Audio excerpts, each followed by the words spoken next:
Parliamentary Affairs correspondent Kweku Asante, who's joining us live via Zoom.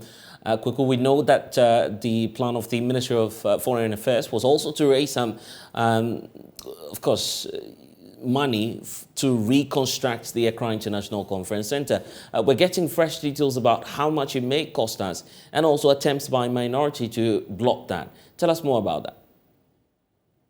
So the Foreign Ministry expected to raise about 1 billion Ghana cedis, the equivalent of euros, to reconstruct the Accra International Conference Center, to put it into a certain pedestal that meets international standards.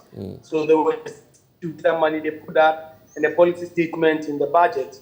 The committee decided that within the current economic climate, this wasn't something that they were going to approve. And so Samuel Okudzeto Blackman, who is the ranking member on that committee, says that that plan has been scuttled for now and that the money will not be allowed, the Foreign Ministry will not be allowed to raise that amount of money to do the reconstruction of the AICC.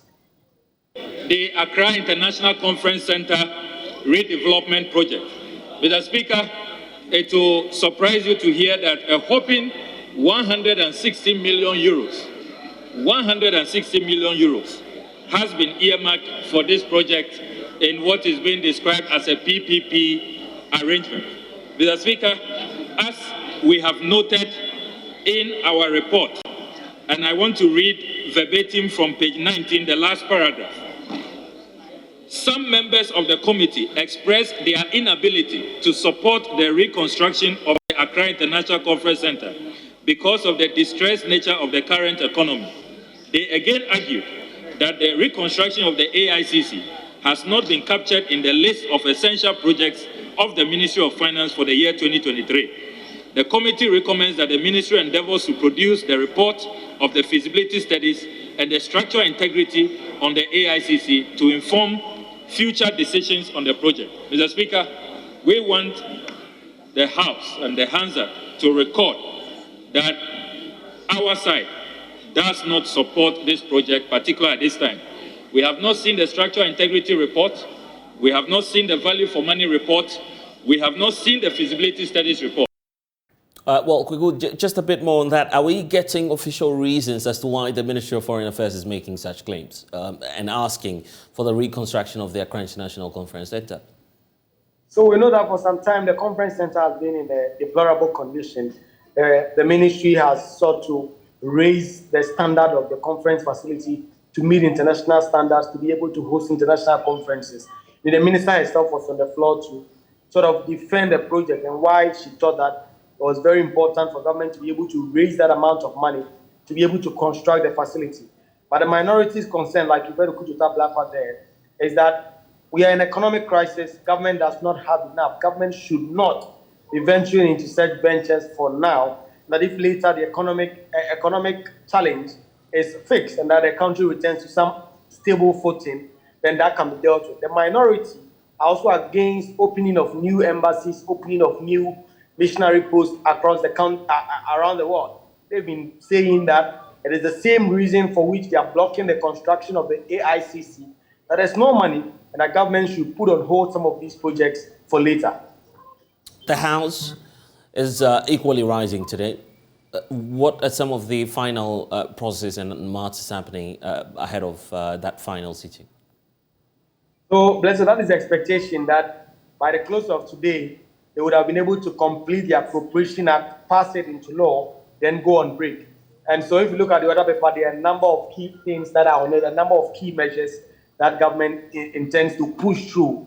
But also the VAT review, the VAT is coming today. The e-levy review is also coming today. The minority have already signaled their intention to oppose that and fight that every step of the way. Those are yet to hit the floor, but for the other paper, they will be taken today. The concerns we've had is that now the House is saying they've taken a break to be able to judge and discuss behind the scenes before they can come back. But just gone by, the Justice for Ghana group presented a petition to both sides of the House to reject the VAT increase, to reject the e-levy review that would have removed the threshold, and also to reject that 80 million cedis allocation for the National Cathedral project. So any time from now, we expect the House to gavel back in session for the tall business that they have to complete. Initially, when the debate process started, there were reports, and you pointed that out, of how some NPP MPs and from across the aisle, there was low participation in the process. Turn up on the floor of Parliament was quite low. Is that changing now? And are we certain that government will get the necessary numbers to push the appropriations through? Yeah, Blessed, a number of things have changed. I mean, yesterday the House adjourned at around 9 p.m.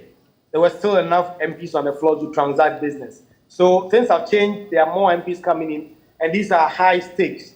Government needs to be able to pass these revenue measures. So it should be remiss for the chief whip on the majority side not to crack the whip on its members to ensure that they are in the House. Before the House went on break, it was almost a full House. So there are enough MPs in the House from Monday, since they've been sitting up until now, to be able to prosecute this government business. Indeed, we expect that when they come back, the House will actually be full, because you need the maximum numbers on both sides to be able to push whatever agenda you want to push. If the minority say that they are going to oppose the VAT, they need all the MPs on the floor to be able to vote against that. If the majority are bent on pushing them through, they need all their MPs on the floor to be able to do that. So that is expected to happen when the House return from their break. But the attendance has been much more encouraging than when the budget statement was being debated. Well, Kukwa Santia, Parliamentary Affairs Correspondent.